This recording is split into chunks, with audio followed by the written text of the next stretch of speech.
CPM നിയന്ത്രണത്തിലുള്ള Pattiam Gopalan AKG പഠന ഗവേഷണ കേന്ദ്രങ്ങളുടെ സെമിനാറിലേക്ക് ഉദ്ദേശിക്കുന്നത് ഭീമമായ പണപ്പിരിവാണ്.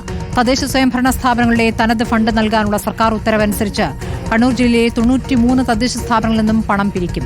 ഇതിൽ 74 ഇടത്താണ് LDF ഭരണമുള്ളത്. 1.5 ലക്ഷം വീതം ഓരോ സ്ഥാപനം നൽകിയാൽ 37 ലക്ഷം രൂപയാണ് പിരിഞ്ഞു കിട്ടുക. രജിസ്ട്രേഷൻ തുക വേറെയും ലഭിക്കും. പങ്കെടുക്കുന്ന ഒരാളിൽ നിന്നും രജിസ്ട്രേഷൻ ഫീസായി 500 രൂപ വാങ്ങുകയും ചെയ്യും. അർജുൻ കല്യാട വിവരങ്ങളുമായി. ഇന്നലെ അർജുൻ ബ്രേക്ക് ചെയ്ത വാർത്തയുടെ തുടർച്ചയാണ്. ഇപ്പോൾ ഈ ലക്ഷങ്ങൾ പിരിക്കുക എന്ന് പറയുമ്പോൾ ഇതൊരു നിർബന്ധിത പിരിവാണോ അതോ താല്പര്യമുള്ളവർ മാത്രം കൊടുത്താൽ മതി എന്നാണോ?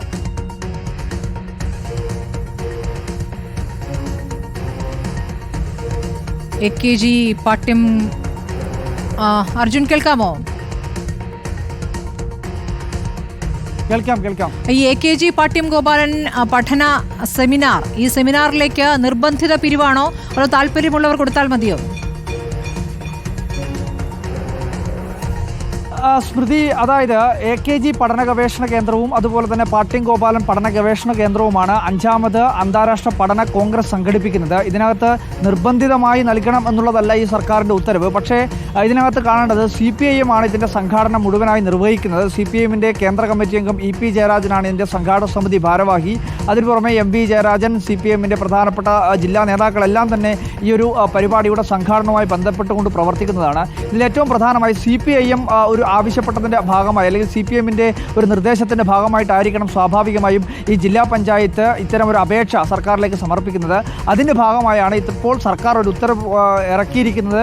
ഈ കണ്ണൂർ ജില്ലയിലുള്ള തദ്ദേശ സ്ഥാപനങ്ങൾക്ക് അവരുടെ ഭരണസമിതി തീരുമാനത്തിൻ്റെ അടിസ്ഥാനത്തിൽ ഈ പറയുന്ന രീതിയിൽ 50,000 രൂപ വെച്ച് ഈ പരിപാടിയുടെ ഭാഗമായി നൽകാം എന്നുള്ളത്. CPM തീരുമാനിച്ചു കഴിഞ്ഞാൽ സ്വാഭാവികമായും CPIMൻ്റെ LDFൻ്റെ ഭരണമുള്ള എല്ലാ തദ്ദേശ സ്വയംഭരണ സ്ഥാപനങ്ങളും ഇത്തരത്തിൽ പണം നൽകും.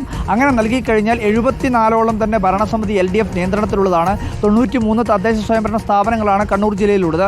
അങ്ങനെ നൽകിക്കഴിഞ്ഞാൽ 37 ലക്ഷം രൂപയായിരിക്കും ഈ സംഘാടക സമിതിക്ക് ലഭിക്കുക. അതിന് പുറമെ 1000 പേരെയെങ്കിലും ചുരുങ്ങിയത് ഈ പരിപാടിയുടെ ഭാഗമായി പങ്കെടുപ്പിക്കുമെന്നുള്ളതാണ് സംഘാടക സമിതി പറഞ്ഞത്. അതിൽ 600-ലധികം പേർ ഇപ്പോൾ തന്നെ രജിസ്റ്റർ ചെയ്ത് കഴിഞ്ഞിട്ടുണ്ട്. ഒരാൾക്ക് 500 രൂപ വീതം രജിസ്ട്രേഷൻ ഫീസും വാങ്ങുന്നുണ്ട്. അപ്പോൾ ആ ഇനത്തിൽ മാത്രം 5 ലക്ഷം രൂപ ആ ഇനത്തിൽ കൂടി ഈ സംഘാടക സമിതിക്ക് ലഭിക്കും. അങ്ങനെ ആകെ തുക കണക്ക് കൂട്ടിക്കഴിഞ്ഞാൽ 42 ലക്ഷം രൂപയോളം തന്നെ ഇതിൻ്റെ ഭാഗമായി ഈ സംഘാടക സമിതിക്ക് ലഭിക്കും. എന്തിനാണ് ഇത്രയും വലിയൊരു തുക ഇതിനുവേണ്ടി ചെലവഴിക്കുന്നത് എന്നുള്ളതാണ് ഇതര രാഷ്ട്രീയ പ്രസ്ഥാനങ്ങൾ, പ്രതിപക്ഷ പാർട്ടികളെല്ലാം തന്നെ ഉന്നയിക്കുന്നത്. UDFും അതുപോലെ തന്നെ BJPയും എല്ലാം ശക്തമായ രീതിയിലുള്ള ഒരു പ്രതികരണങ്ങൾ ഇതിന്റെ ഭാഗമായി ഉന്നയിച്ചിട്ടുണ്ട്. പ്രതിഷേധം ഉയരുമ്പോഴാണ് എത്രയാണ് ഈ പിരിച്ചെടുക്കുന്ന തുക എന്നുള്ള വലിയ കണക്ക് ഇപ്പോൾ അർജുൻ കല്യാട് റിപ്പോർട്ട് ചെയ്യുന്നത്.